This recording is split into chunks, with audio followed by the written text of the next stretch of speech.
নমস্কার, কেমন আছো সবাই? আশা করি তোমরা সকলে ভালো আছো। আমিও ভালো আছি।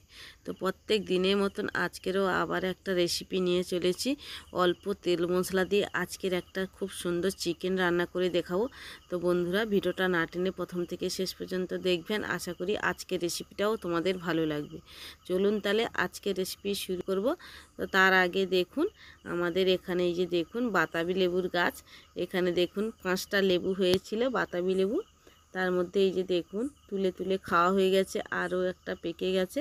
আর এদিকে দেখুন একদম কাঁচা হয়ে আছে আরও একটা। তো এই যে দেখিয়ে দিলাম আমাদের বাগানে বাতাবি লেবু হয়েছে। তো তো এই যে দেখুন চিকেন রান্নার জন্য আমি মাংস, আদা রসুন আলু পেঁয়াজ সব কিছু নিয়ে নিয়েছি। এখানে 1 কেজি মাংস নিয়েছি। এই যে দেখুন মাংসটা ভালো করে পরিষ্কার করে ধুয়ে নিয়েছি আদা রসুন আর পেঁয়াজ। এর নিচে আছে পেঁয়াজের নিচে আছে আদা রসুন। আর নিয়েছি আলু কেটে নিয়েছি, আর 3টে টমেটো নিয়েছি।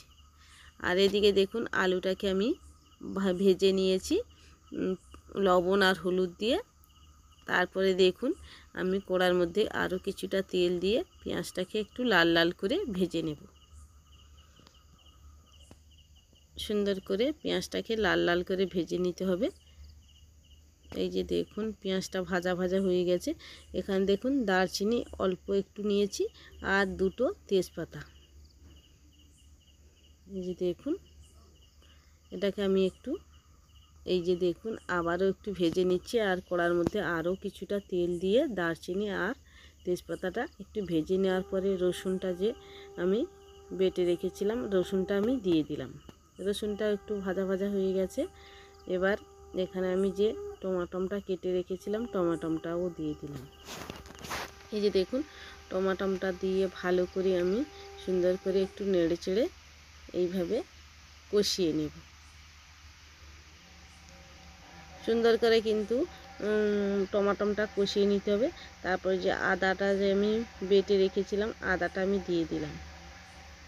আদা টমাটো সব কিছু মশলাটা আমি একসঙ্গে সুন্দর করে কষিয়ে নেব।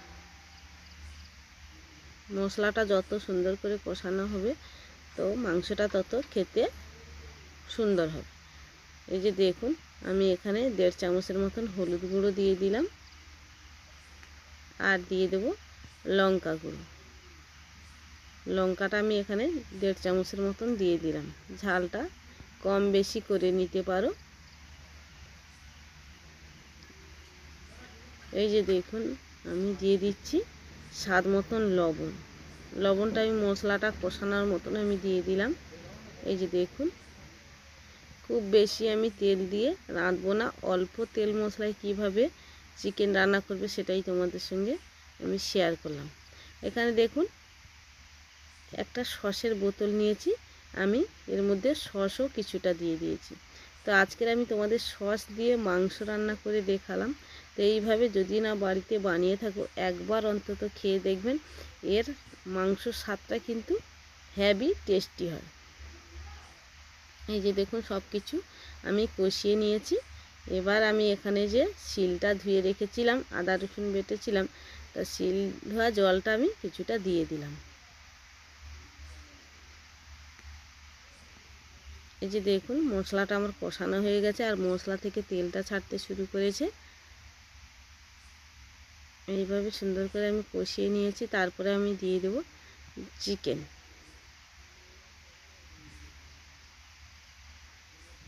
চিকেনটা আমি দিয়ে দিলাম।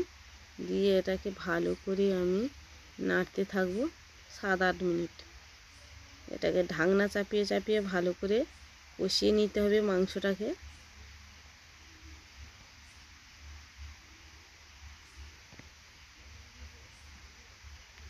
আর দিয়ে দেব স্বাদ মতন লবণ।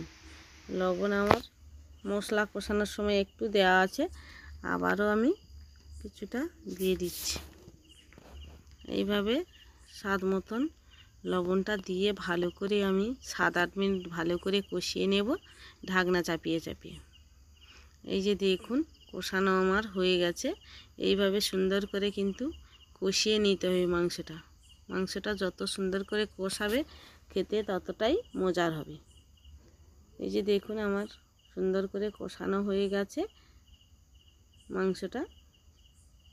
এবার আমি এখানে জল দিয়ে দেব। এই যে দেখুন আমি দিয়ে দিচ্ছি জল। জলটা খুব বেশি দেব না। এই যে দেখুন জলটা দিয়ে দিয়েছি। দিয়ে এটাকেও আমি আরও 6-7 মিনিট ভালো করে ফুটিয়ে নেব। যেহেতু কম মাংস তার জন্য কম সময় লাগবে এটাকে। আর এখানে দেখুন একটা গরম মশলার পাতা নিয়েছি, এটাকে আমি বেটে দেব। এটাকে আমি এই যে যতগুলো আছে সবগুলো একসঙ্গে আমি বেটে মাংসের মধ্যে দেব। জল দিয়ে বেটে নিয়েছি। এই যে দেখুন একটা বাটির মধ্যে তুলে নিয়েছি। আর মাংসটা এই যে দেখুন আরও আমি 7-8 মিনিটের জায়গায় আর একটু সময় লেগেছে। এই যে দেখুন আর আলুও আমি 2-1টা ভেঙে দিয়েছি।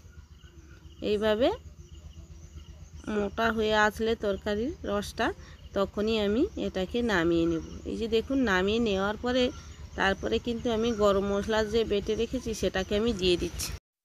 এই যে দেখুন আমি গরম মশলাটা দিয়ে ভালো করে সুন্দর করে মাখিয়ে নেব। এটা কিন্তু উনানের নামানোর সঙ্গে সঙ্গে কিন্তু গরম মশলাটা দিয়ে ভালো করে মাখিয়ে দিতে হবে। তো আমার আজকের রেসিপিটা তোমাদের কাছে কেমন লেগেছে অবশ্যই কমেন্ট করে জানাবেন। ভালো লাগলে লাইক কমেন্ট শেয়ার করবেন। আর যারা নতুন হয়ে আছো তাদেরকে আমি অনুরোধ করব আমার চ্যানেলটিকে সাবস্ক্রাইব করে সঙ্গে থাকার জন্য। ভিডিওটা প্রথম থেকে শেষ পর্যন্ত দেখার জন্য অনেক ধন্যবাদ। ততক্ষণ ভালো থাকবেন, সুস্থ থাকবেন। দেখা হবে অন্য একটি রেসিপির সঙ্গে।